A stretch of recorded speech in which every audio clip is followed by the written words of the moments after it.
बिरछा भरिसां औलिया किराम हज़रत पीर नूह फ़कीर होथियाणी जो 3 सालियानो रोज़ उर्स मुबारक शुरू थी वियो। उर्स मुबारक जे मौक़े ते मज़ार ते पीर आफ होथियाणी फ़कीर ताज मोहम्मद नूह पोटो, प्रोफेसर अब्दुल कयूम नूह पोटो, मक़बूल अहमद नूह पोटो, मोहम्मद सलीम नूह पोटो, एडवोकेट पीर एहसान नूह पोटो, नज़ीर अहमद नूह पोटो, शिराज अहमद नूह पोटो ऐं ॿियनि जी अॻवाणी में मज़ार ते चादर चाढ़े दुआ घुरी वई। जॾहिं त उर्स मुबारक 3 ॾींहं जारी रहंदो, जंहिं में मुख़्तलिफ़ इलाइक़नि मां मुरीद ऐं अक़ीदतमंदनि जी आमद जो सिलसिलो शुरू थी वियो आहे, जेके काफ़िलनि जी सूरत में दरगाह ते पहुची हज़रत पीर नूह फ़कीर होथियाणी जी मज़ार ते हाज़िरी करे दुआऊं घुरी रहिया आहिनि।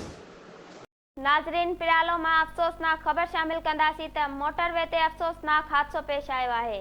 हादसे में कोट साफ़ी हैदर मस्तोई ज़ख़्मी, जॾहिं त कुंवार वालदा 2 नौजवान भाइर ऐं मामो फ़ौत थी विया आहिनि। उबरलो जे नौजवान साफ़ी हैदर मस्तोई जे 3 ॾींहं अॻु शादी थी हुई। मालूम थियो आहे त हू अॼु शाम पंहिंजी कुंवार वालदा ऐं ॿियनि घर भातियुनि समेत सतावड़े ते पहुची अबाणे ॻोठ फैज़ मस्तोई लॻ माही चौक पंजाब वञी रहियो हो त ओबाणे वेझो संदसि कल्टस कार मज़दा सां टकराइजी वई, जंहिं जे नतीजे में हैदर जी कुंवार वालदा, 2 नौजवान भाइर 18 वरीअ जो अज़ीर अहमद, 24 वरीअ जो निज़ामुद्दीन मामो सुल्तान अहमद फ़ौत थी विया। हैदर पाण ज़ख़्मी थियो आहे ऐं रहमियार ख़ान जी अस्पताल में दाख़िल आहे। रतोदेरे जो ॻोठ मीहर घांगरो जो रवासी पीरसन ख़ैर मोहम्मद घांगरो हथ जे महिनत सां हिकु क़ुरान पाक लिखण बैदि ॿियो भेरो क़ुरान मजीद लिखी रहियो आहे। पीरसन ख़ैर मोहम्मद घांगरो जो चवणु आहे त बीमारी जे बिस्तरी ते पियो हुयसि, अचानक ख़्यालु आयो त छो न क़ुरान पाक लिखां। उर्दू रखी हिकु क़ुरान मजीद लिखी जल्द चाढ़े फी सबिलिल्लाह ॾेई छॾियो ऐं हाणे ॿियो क़ुरान मजीद लिखां पियो। हिन क़ुरान मजीद में 22 सिपारा लिखी चुकियो आहियां। गुरबत जे करे उम्रो या हज न करे सघियो आहियां।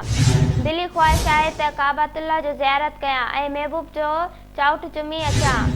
मौलूद शरीफ़ लिखंदो आहियां ऐं ॻाईंदो बि आहियां। क़ुरान मजीद सां दिलि आहे। क़ुरान मजीद पढ़ण ऐं लिखण सां दिलि खे सुकून मिलंदो आहे। बिरछा में मंशियात फ़िरोज़ शहर छॾे वञनि या मंशियात बंदि कनि, एसएचओ बिरछा पारां अहिड़ो ऐलान कयो वियो आहे, जेको सोशल मीडिया ते तमामु घणो वायरल बि थियो आहे। जॾहिं त बिरछा थाणे ते मंशियात फ़िरोशी जे इल्ज़ाम हेठि गिरफ़्तार थियल हाकिम शाह क़ुरान पाक ते कसम खणी एसएचओ आॾो मंशियात जो कमु बंदि करण जो ऐलान कयो। सैयद हाकिम अली शाह जो चवणु हो त हाणे कॾहिं बि चर्च जो कारोबार न कंदसि। एसएचओ बिरछा ज़ुल्फ़कार अली ओधाणो इन मौक़े ते चयो त बिरछा जी नगरी में मंशियात ऐं बदामी में मुलवस जवाबदारनि खे बख़्श न कयो वेंदो। मंशियात फ़िरोज़ शहर छॾे वञनि या मंशियात जो कारोबार बंदि करनि, ॿी सूरत में इन्हनि खे गिरफ़्तार करे क़ानूनी कार्रवाई कई वेंदी।